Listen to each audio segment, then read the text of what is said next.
Bismillahirrahmanirrahim. Assalamualaikum warahmatullahi wabarakatuh.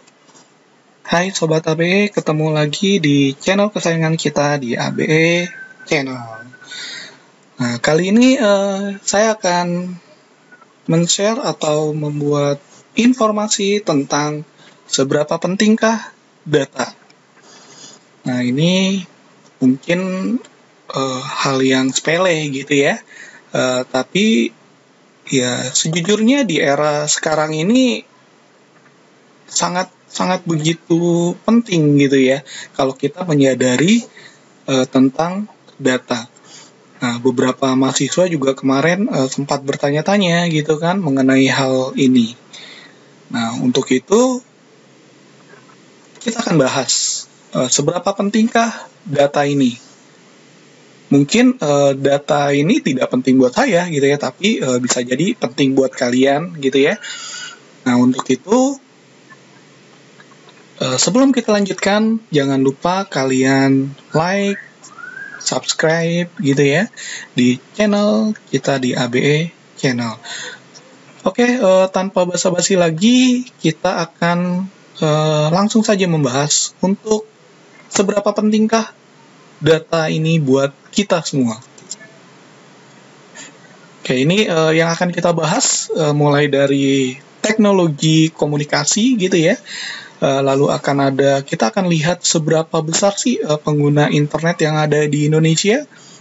Lalu kita akan coba mencari tahu sebenarnya apa sih data itu, apa sih informasi gitu ya. Karena ini basic banget, tapi belum tentu kalian paham gitu ya. Lalu nanti kita akan berbicara tentang big data.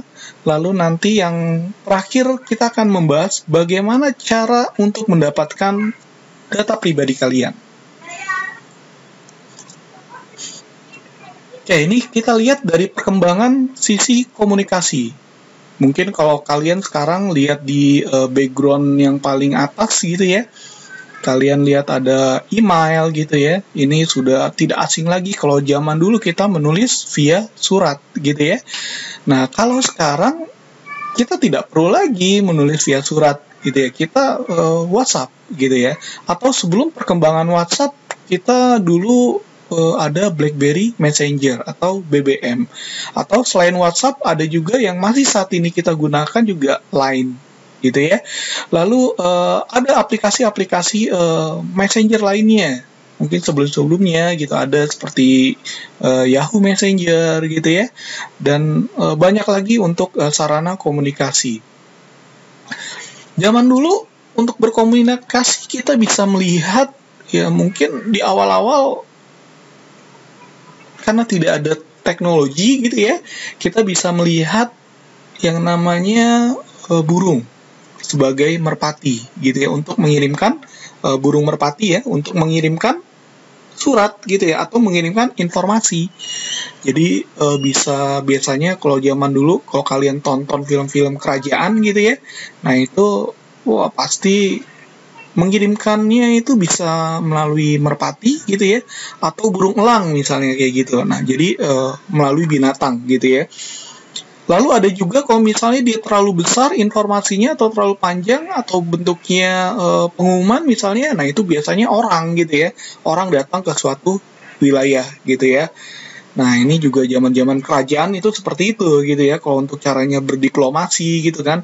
Nah, saat ini kita tidak perlu lagi untuk mengirim orang ke sana gitu ya. Lalu untuk mengirim menggunakan merpati pos atau menggunakan burung elang gitu ya, yang informasi itu kertas diikat di kakinya gitu kan. Nah, tidak seperti itu lagi. Sekarang kita bisa langsung direct gitu ya. Kita bisa menggunakan teknologi. Nah, baik kalian bisa menggunakan email gitu ya, email resmi gitu kan. Nah, atau kalian juga bisa menggunakan WhatsApp gitu kan. Atau kalian juga bisa menggunakan sosial media mungkin untuk sarana berkomunikasinya. Atau mungkin bahkan kalian bisa menggunakan komunikasi conference. Nah, misalnya seperti Zoom conference gitu ya, atau kalian bisa menggunakan Google Hangout dan lain-lain.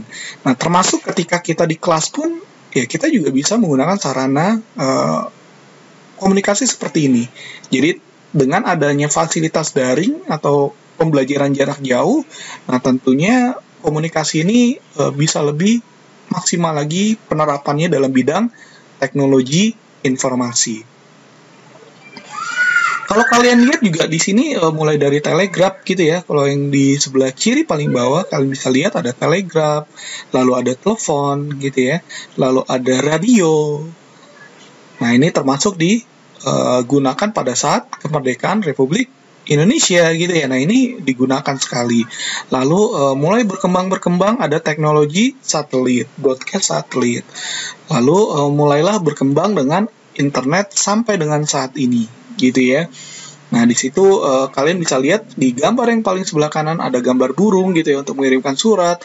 Lalu yang masih saat ini kita gunakan biasanya bentuknya pos kamling gitu ya. Pos kamling itu pasti ada kentongan.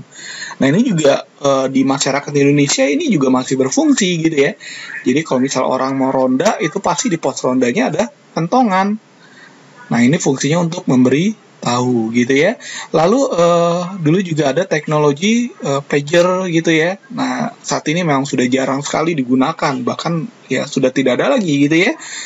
Lalu ada telegraf gitu ya. Lalu macam-macam semuanya, broadcast radio, ada email, teknologi dan sebagainya gitu ya. Nah, yang paling penting adalah sekarang yang kalian gunakan untuk sarana komunikasi itu adalah melalui smartphone kalian. Jadi seperti yang sebelumnya sudah sempat saya bahas, semua genggaman ada di jempol Anda, gitu ya. Semua informasi, semua keinginan itu bisa Anda laksanakan hanya dengan sentuhan jari Anda, gitu ya, terutama jempol gitu, karena jempol paling enak gitu ya kalau buat nyentuh-nyentuh. Nah, jadi nyentuh layar handphone kalian pakai jempol gitu ya, istilahnya adalah thumb gitu ya. Nah, ini perkembangan teknologi yang saat ini kalian terapkan, terutama yang memang sedang kita jalani. Ini juga merupakan salah satu media komunikasi pembelajaran, yaitu menggunakan YouTube gitu ya. Nah, ini salah satu platform elektronik komunikasi juga. Oke, kita lanjut. Nah, sebelum kita membahas tentang apa sih itu data, seberapa penting sih data itu buat kita gitu ya. Nah, kita juga bisa lihat di sini perkembangan atau pengguna internet yang ada di Indonesia. Nah, ini ada penelitian yang dari Hotsuite ya. Nah, ini dari tahun 2020 yang baru saja dirilis gitu ya di bulan Januari. Ternyata di Indonesia itu hampir 55%-nya atau hampir 60%-nya gitu ya, populasi yang ada di Indonesia itu menggunakan internet. Jadi kalian bisa bayangkan, ternyata Indonesia itu gak bodoh-bodoh amat gitu ya. Indonesia itu gak gaptek-gaptek banget gitu ya. Karena kenapa? Karena hampir 60%-nya penduduk Indonesia itu sudah mengenal yang namanya internet. Nah, bahkan ya tidak heran lah zaman pandemik seperti saat ini yang sedang kita lakukan, ya hanya butuh waktu kisaran ya sebulan atau 2 bulan ya masyarakat sudah stabil gitu ya penggunaan teknologinya gitu ya, teknologi penggunaan pembelajaran jarak jauhnya. Atau dalam waktu 1 bulan di perkantoran pun mereka sudah siap untuk menerapkan teknologi remoting di dalam kantor mereka gitu ya. Nah, tapi memang permasalahan yang ada di Indonesia adalah karena tidak semua jaringan internet itu mengcover seluruh wilayah Indonesia. Nah, makanya kenapa dari pemerintah sebelum-sebelumnya sudah mencanangkan gerakan Ring Palapa gitu ya. Jadi menyatukan internet seluruh Indonesia menjadi satu kesatuan. Jadi Indonesia yang berbentuk kepulauan terhubung menjadi satu kesatuan dengan nama Ring Palapa gitu ya. Nah, Palapa ini diambil dari Gajah Mada gitu ya. Gajah Mada itu kan dulu ingin mempersatukan Nusantara gitu ya. Nah, di Indonesia pun ingin mempersatukan Indonesia dengan jaringan internet dengan nama proyek Palapa. Nah, di sini kita bisa lihat dari pengguna handphonenya juga ternyata dari jumlah populasinya, populasi yang ada di Indonesia ternyata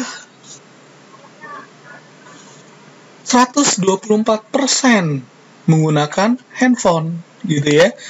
Nah, artinya apa? Artinya setiap penduduk yang ada di Indonesia misalnya gitu ya, satu penduduk itu minimal itu pasti menggunakan 2 device handphone gitu ya. Ada yang juga menggunakan 3 device gitu, ada yang menggunakan 4 device gitu ya, atau menggunakan ya 5 handphone sekaligus gitu ya. Ada juga yang seperti itu. Nah, tidak heran gitu ya, makanya pengguna mobile atau aplikasi mobile itu sangat berkembang pesat saat ini, terutama di kondisi pandemik saat ini. Nah, ini penggunaan melalui web browsernya itu 175 miliar gitu ya. Nah, jadi sekitar 64%. Jadi bisa kita katakan dari pengguna internet yang ada di Indonesia ini ya kurang lebih 64% gitu ya. Dan yang aktif di media sosial itu lumayan besar gitu ya. Lebih dari 50%, yaitu 59%. Makanya zaman sekarang, kalau dulu kita berkomunikasinya kita bertemu secara langsung, sekarang kita berkomunikasi bisa melalui telepon gitu ya, bisa melalui media sosial. Nah, di sini kita bisa melihat perkembangannya dari sebuah indikatornya, ternyata ada peningkatan gitu ya dari bulan Januari 2019, jadi dari tahun lalu gitu ya, sehingga sekarang gitu ya menjadi 1,1% handphone itu nambah gitu ya, peningkatannya, penggunaannya dan seterusnya. Ini menurut data yang ada di We Are Social and Hootsuite gitu ya, data yang dikeluarkan oleh mereka, penelitian oleh mereka. Dan lebih hebatnya lagi di sini kita bisa lihat ternyata penggunaan yang aktif di media sosial itu luar biasa, peningkatannya sebanyak 8,1% atau sebanyak penambahannya sekitar 12 miliar orang gitu ya. Nah, ini sangat-sangat luar biasa. Nah, kalau kita lihat lagi, ini data adalah data sebelum pandemi gitu ya. Nah, kalau misalnya kita lihat lagi ternyata data di area pandemi ini semakin bertambah gitu ya. Nah, mungkin kalian bisa cari data-data mengenai pandemi ini yang menggunakan teknologi informasi. Dan terakhir yang saya dapatkan dari sumbernya, itu ada penelitian yang menyatakan bahwa ternyata ini meningkat sekitar 100 sampai dengan 200% penggunaannya. Jadi terutama untuk penggunaan Zoom, penggunaan WhatsApp gitu ya, lalu penggunaan media conference lainnya gitu ya, ada Google Meet, Webex gitu ya. Nah, ini semuanya meningkat pesat gitu ya di area pandemik seperti saat ini. Nah, ini kita bisa lihat dari total penggunaan yang ada gitu ya, kita bisa lihat ternyata penggunaan mobile phone atau smartphone gitu ya, ini yang paling mendominasi. Nah, artinya seperti yang tadi saya bilang bahwa ketika kalian membutuhkan apapun, ya kalian hanya tinggal menggunakan jari kalian. Kalau misalnya kalian butuh makanan, ya kalian tinggal buka handphone kalian lalu order. Maka tidak lama makanan itu bisa datang ke depan pintu rumah kalian. Atau misalnya kalau kalian ingin bepergian, kalian tinggal pakai tangan kalian, lalu tiba-tiba kendaraannya sudah ada di depan rumah kalian. Atau ketika misalnya kalian ingin kangen dengan seseorang gitu ya, kalian bisa menggunakan handphone kalian, lalu kalian bisa melihat orang tersebut yang kalian kangenin gitu ya. Nah, tentunya ya ini menggunakan media call gitu ya, video call gitu kan, atau conference lainnya. Nah, sedangkan penurunannya itu menggunakan desktop gitu ya, atau komputer. Nah, ini sebanyak 66%. Nah, ini memang trendingnya sejak tahun 2010 ke atas gitu ya, sejak 10 tahun yang lalu, ini trending smartphone ini sangat-sangat luar biasa meningkatnya. Sehingga penjualan device laptop pun itu kalian bisa cek gitu ya, itu akan menurun gitu ya. Karena sekarang apapun semuanya dikaitkan dengan mobile. Nah, jadi hanya orang yang berkebutuhan khusus saja yang memang sekarang itu menggunakan laptop gitu ya. Nah, ini yang memang gitu ya, ironis banget gitu ya. Nah, tapi ya ini adalah teknologi. Jadi siapa tahu memang nanti ke depannya penggunaan laptop ini ya sangat minim gitu ya. Bahkan gadget ini bisa jadi nanti gitu ya, nanti akan mengalahkan yang namanya laptop. Jadi cukup dengan handphone kalian saja, kalian bisa memiliki feature sama seperti laptop, gitu ya. Nah, ini memang sudah mulai mengarah ke arah sana, gitu ya. Contohnya misalnya seperti prosesor.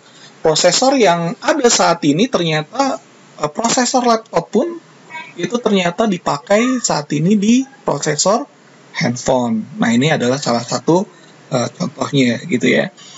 Nah, ini bisa kalian lihat di sini penggunaan teknologi yang ada di Indonesia gitu ya. Itu penggunaannya bisa menggunakan baik games gitu ya, baik smart home device gitu ya, smartwatch atau virtual reality device dan seterusnya gitu ya. Nah, ini adalah penggunaan teknologi yang ada di Indonesia. Oke, lalu selanjutnya kalau misalnya kita sudah tahu tadi penggunaan data internetnya yang luar biasa banyaknya gitu ya, yang hampir 64% penggunanya itu adalah penduduk Indonesia gitu ya.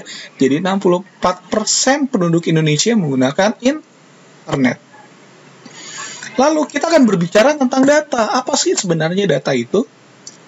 Nah, kalau kita berbicara tentang data, data adalah fakta gitu ya. Fakta, lalu ada peristiwa, bisa berupa angka, bisa berupa simbol, gambar, suara, karakter atau tanda-tanda gitu ya, yang bisa dijadikan informasi. Nah, intinya data ini adalah yang belum diolah. Jadi kalau misalnya kalian menyebutkan data itu sesuatu yang sudah diolah, berarti kalian salah. Data itu adalah fakta mentahnya gitu ya, yang belum diolah sama sekali. Lalu bagaimana dengan sesuatu data yang sudah diolah? Nah, ini adalah informasi gitu ya. Informasi ini adalah data yang sudah diolah dan dapat diterima hasilnya oleh pikiran manusia. Nah, suatu informasi bisa saja menjadi sebuah data apabila data tersebut diolah kembali. Jadi, kalau misalnya kalian punya data gitu ya, kalian misalnya punya data penjualan atau informasi penjualan barang gitu ya, informasi penjualan barang toko hari ini misalnya. Nah, kalian ketika ingin mendapatkan lalu ingin mengolah kembali, misalnya ingin menjadikan data ini mana sih barang yang paling laku. Nah, informasi dari yang sudah kalian dapatkan tadi itu disebut juga dikembalikan lagi menjadi data gitu ya, karena dia belum diolah. Lalu hasilnya misalnya, barang yang paling populer yang mana? Misalnya barang A. Nah, berarti informasi barang A itu adalah informasi karena datanya sudah diolah. Jadi sudah jelas ya perbedaan antara data dengan informasi. Jadi segala sesuatu yang sudah diolah berarti itu masuk ke dalam kategori informasi gitu ya, yang bisa diterima oleh pikiran manusia. Oke, kita bisa lihat di sini. Berapa kali sih kalian menyentuh smartphone kalian? Mungkin kalian mulai dari bangun tidur gitu ya. Mulai bangun tidur, yang kalian cari apa sih? gitu ya. Nah, zaman sekarang pasti kalau kalian mau bangun tidur, yang kalian cari itu kebanyakan orang gitu ya, adalah handphone. Kenapa? Bisa saja mematikan alarm gitu ya. Itu adalah kegunaan dari salah satu handphone kalian juga bisa gitu ya, alarm. Atau bisa saja ketika kalian baru bangun tidur, kalian langsung mengecek WhatsApp kalian gitu ya. Nah, ini bisa saja seperti itu, banyak yang seperti itu. Atau bisa juga kalian ngecek status gitu ya, atau mengecek sosial media baru bangun tidur, bukannya melakukan sesuatu yang lebih berguna lainnya, kalian melakukan hal seperti itu. Terutama biasanya hari libur gitu ya, hari libur males-males sambil di kasur gitu ya, kalian ya tetap bermain gadget gitu ya, buka handphone kalian, atau kalian bisa main games di sana. Nah, coba kalian hitung berapa sih. Nah, taruhlah misalnya kalian menyentuh handphone kalian, menyentuh layar handphone kalian itu 100 kali per hari. Kalian bisa bayangkan kalau misalnya dikalikan dengan pengguna handphone yang luar biasa banyaknya tadi, yaitu kurang lebih sekitar 124% dari penduduk Indonesia. Ini baru Indonesia, bukan dunia gitu ya. Nah, itulah big data gitu ya. Itulah big data yang memang datanya kalau digabungkan itu menjadi kesatuan data yang sangat besar gitu, sehingga kita tidak bisa mengolahnya lagi gitu ya. Kita tidak bisa mengolah dengan cara tradisional, hitung-hitungan jari menggunakan kalkulator ya, atau hitung-hitungan kita tulis gitu, tidak akan bisa muat seperti itu. Nah, tentunya kalau kita berbicara tentang big data atau data yang besar, ya kita harus mempunyai alat lagi gitu, alat yang baru atau cara yang baru untuk mengolah data tersebut gitu ya. Nah, ini nanti kita akan coba pelajari. Kalau misalnya tadi kalian sudah bermain fun games dengan saya gitu ya. Nah, itu adalah big data gitu ya. Kalian menyentuh berapa kali kalian sentuh di handphone kalian. Lalu dengan data yang tadi saya kelola, saya bisa dapatkan data informasi jumlah soal mana yang memang saya bisa dapatkan, yang memang kalian jawaban benar atau jawaban yang salah. Manusia-manusia siapa saja yang memang jawabannya paling ngaco gitu ya. Nah, ini saya bisa dapatkan sehingga saya bisa mengolah data tersebut. Semakin besar data tersebut yang kita olah atau semakin banyak penggunanya, nah ini kita bisa sangkut pautkan ke dalam big data. Oke, selanjutnya bagaimana cara kita untuk mendapatkan data? Nah, jadi kalau misalnya kita berbicara tentang private data gitu ya, data private misalnya nama kalian, tanggal lahir kalian, email kalian, dan seterusnya gitu ya. Nah, itu bisa dengan mudah kita akan dapatkan. Nah, ini contohnya. Contoh case-nya ada yang kemarin sedang booming gitu ya. Kalian di grup, WhatsApp grup, nah pulsa atau kuota gratis. Nah, ini biasanya yang di-sharing ke WhatsApp grup ini gitu ya, ini linknya ini tidak berasal dari website resmi gitu ya. Misalnya kalau website resmi kalian bisa cek providernya apa sih yang mengeluarkan. Nah, di sana pasti ada website resminya gitu ya. Nah, website resminya pasti bentuknya itu adalah, kalau Indonesia, kalau corporate atau perusahaan resmi, pasti dia domainnya adalah .co.id gitu ya, .co.id. Nah, ini adalah resmi. Jadi memang benar-benar penggunaannya resmi gitu ya. Tapi kalau misalnya .vip, .online, bla bla bla gitu ya, nah ini juga patut dipertanyakan. Atau misalnya .com pun itu patut dipertanyakan apakah memang itu adalah benar-benar portal resmi dari mereka atau bukan. Nah, di sini kalian disuruh memasukkan nanti gitu ya, memasukkan informasi nama gitu ya, memasukkan kontak alamat, nomor telepon kalian gitu ya, dan belum tentu pulsanya akan sampai ke kalian. Nah, jadi setelah kalian mengisi belum tentu benar-benar kalian mendapatkan itu gitu ya. Atau mungkin saja kalian mendapatkan tapi data kalian sudah berhasil didapatkan oleh mereka. Lalu apalagi sih? Nah, ini melalui undian. Nah, ini bisa melalui WA, bisa melalui SMS, atau kalian kirim pos gitu ya. Nah, ini kalau zaman dulu undian itu kirim pos gitu ya. Nah, ini bisa didapatkan gitu ya. Nah, kalau zaman sekarang ini undian, Anda memenangkan undian, atau kalian mengikuti undian online gitu ya. Nah, ini pasti nanti yang paling benar adalah cek linknya, apakah memang benar linknya tersebut dari perusahaan tersebut gitu ya, website resmi. Nah, kembali lagi, zaman sekarang kita harus percaya gitu ya, harus percaya kebenarannya. Kita tidak boleh memalingkan kebenaran gitu ya. Kita harus mengecek, harus tabayun terlebih dahulu, apakah info tersebut benar atau tidak. Nah, di sini biasanya kebanyakan undian ini biasanya adalah berisi penipuan. Jadi nanti kalian akan dikolekkan dengan nama kalian, tanggal lahir kalian mungkin gitu ya, lalu kontak alamat, orang yang bisa dihubungi, dan sebagainya. Nah, ini mereka akan semakin dalam mengkolek data informasinya. Oke, lalu yang ketiga, ini ada shopping online. Nah, ini yang saat ini sedang tren gitu ya.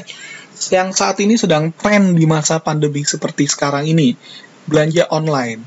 Jadi seperti tadi saya bilang, kalian mau segala sesuatu itu bisa dengan mudah menggunakan jari kalian. Nah, jadi di sini biasanya kalian harus daftar terlebih dahulu di e-commerce, di modul-modul commerce lainnya, di toko online-nya gitu ya, atau di website-nya. Lalu nanti kalian akan memasukkan dengan sukarela nama, alamat, kontak, nomor telepon, dan seterusnya gitu ya.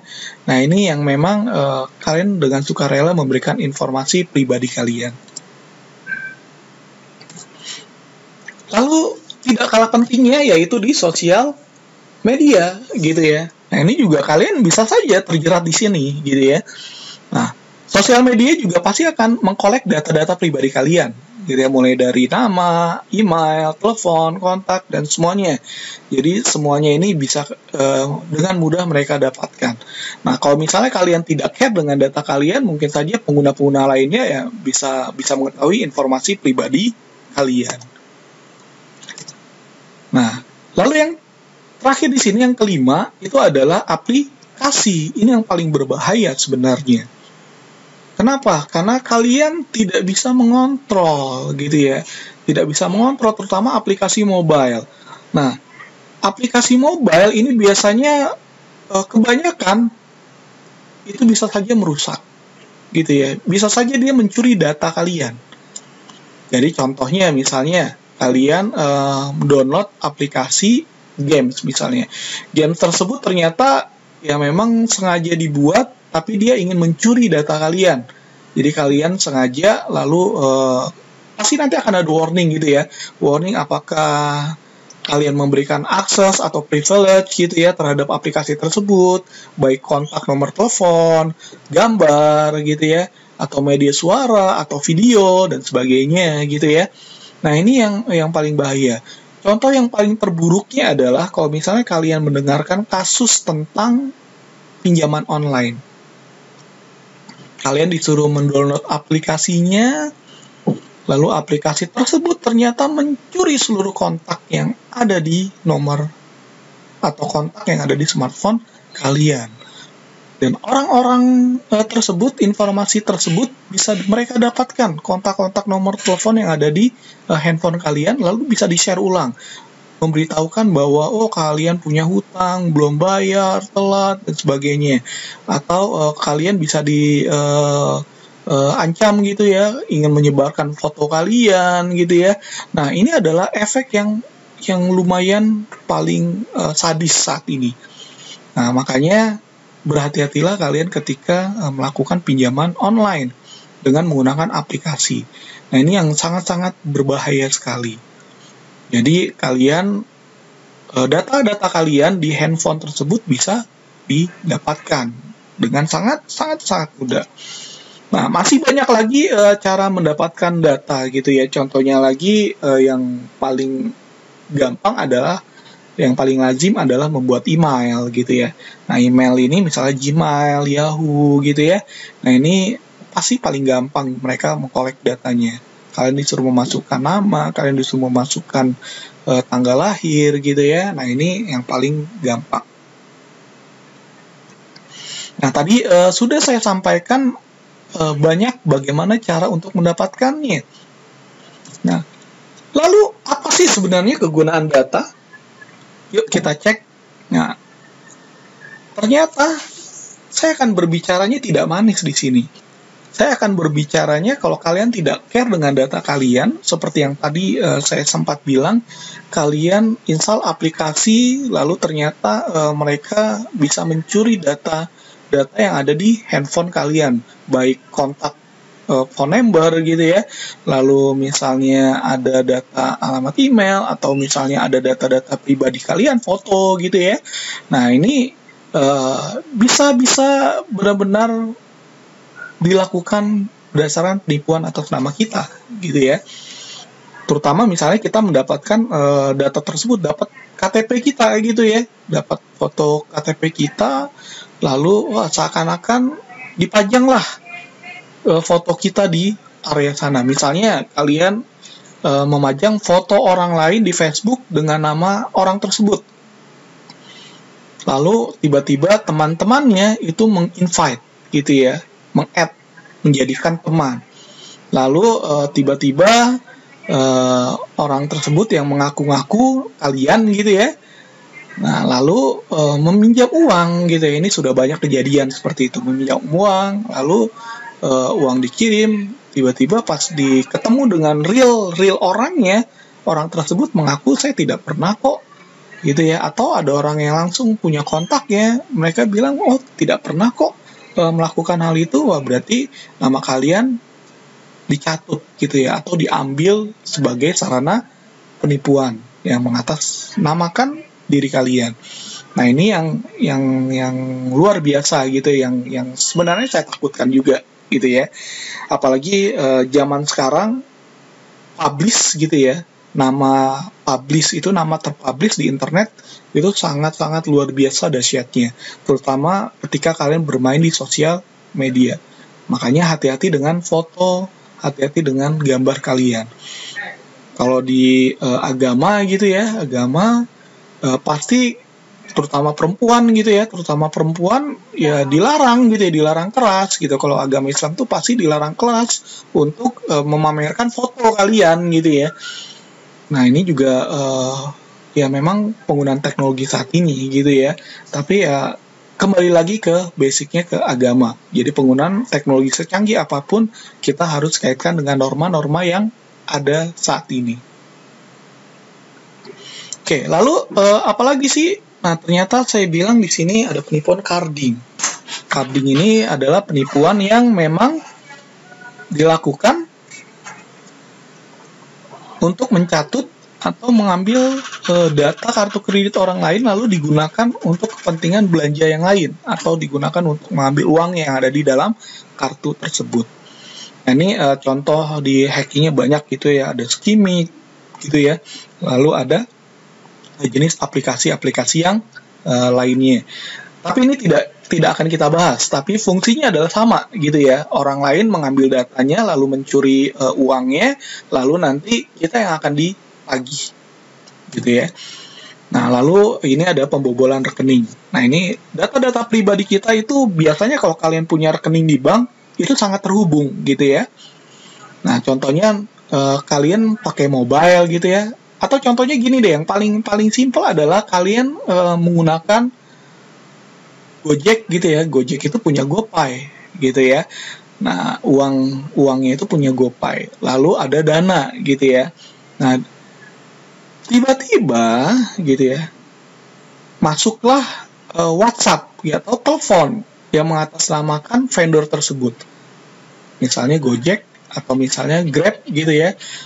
Bilang bahwa kalian akan dikirimi nomor OTP gitu ya, authentication gitu ya, authentication phone. Nah, nomor OTP ini akan terhubung dengan akun Dana kalian gitu ya, akun uang kalian yang ada di GoPay tersebut, saldo kalian. Ketika kalian memberikan data informasi tersebut, atau misalnya kalian teledor gitu ya, memberikan informasi tersebut, maka uang yang kalian ada di sana atau saldo yang ada di sana itu akan diserap oleh orang lain, akan ditransfer ke oleh orang lain tersebut. Nah, jadi inilah fungsinya.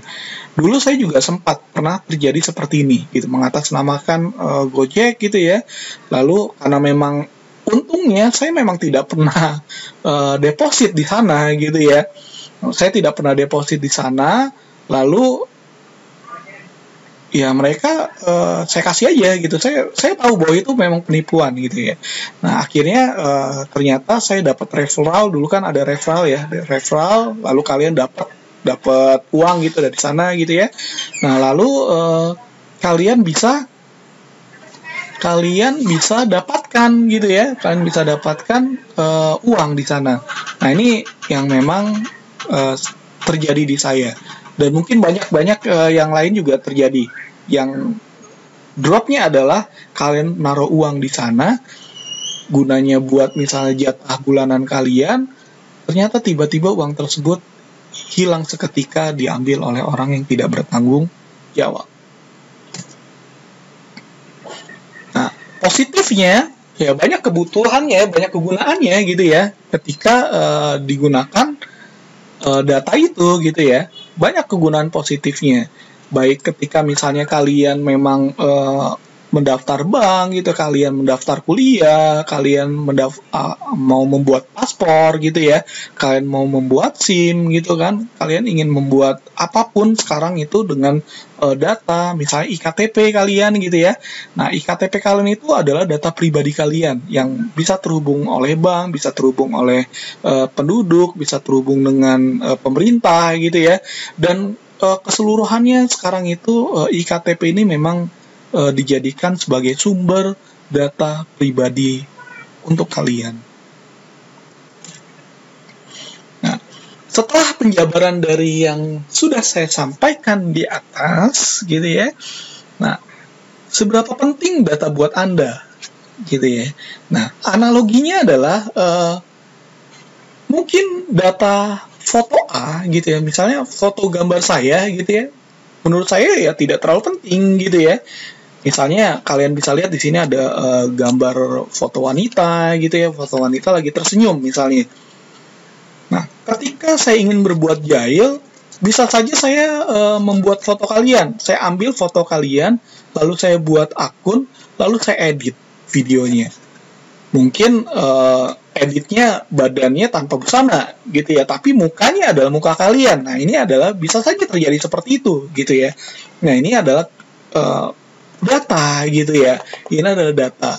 Nah, untuk itu kalau misalnya kalian sudah tahu seberapa pentingkah datanya gitu ya, nah berarti kalian harus care dengan data tersebut.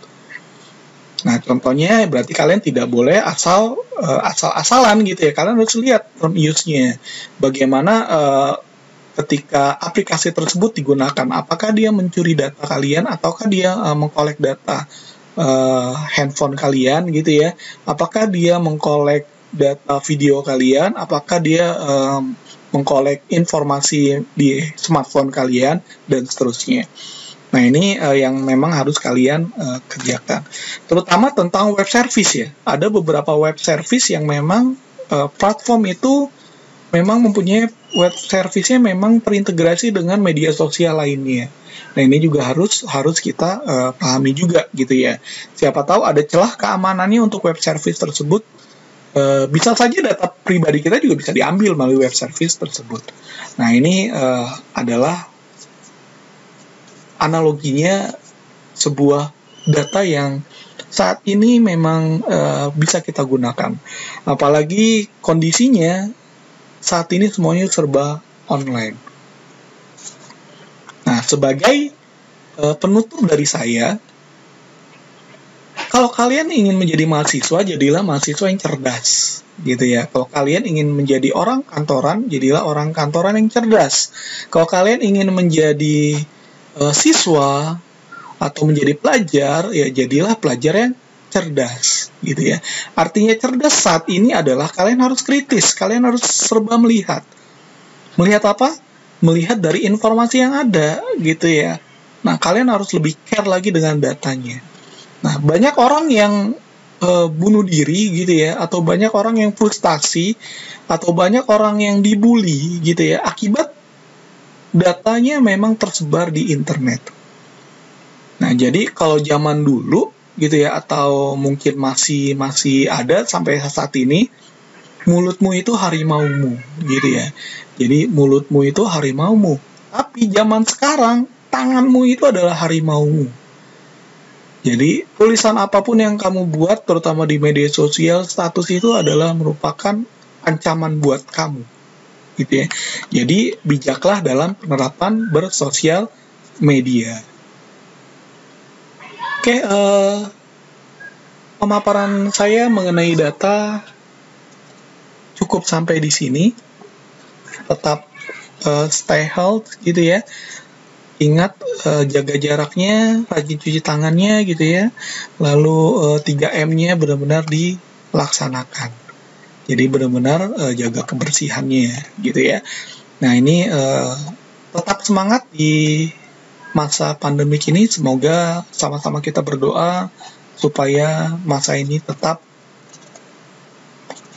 berakhir gitu ya, atau segera berakhir, biar kita bisa beraktivitas seperti biasa. Ya, saya tutup. Assalamualaikum warahmatullahi wabarakatuh.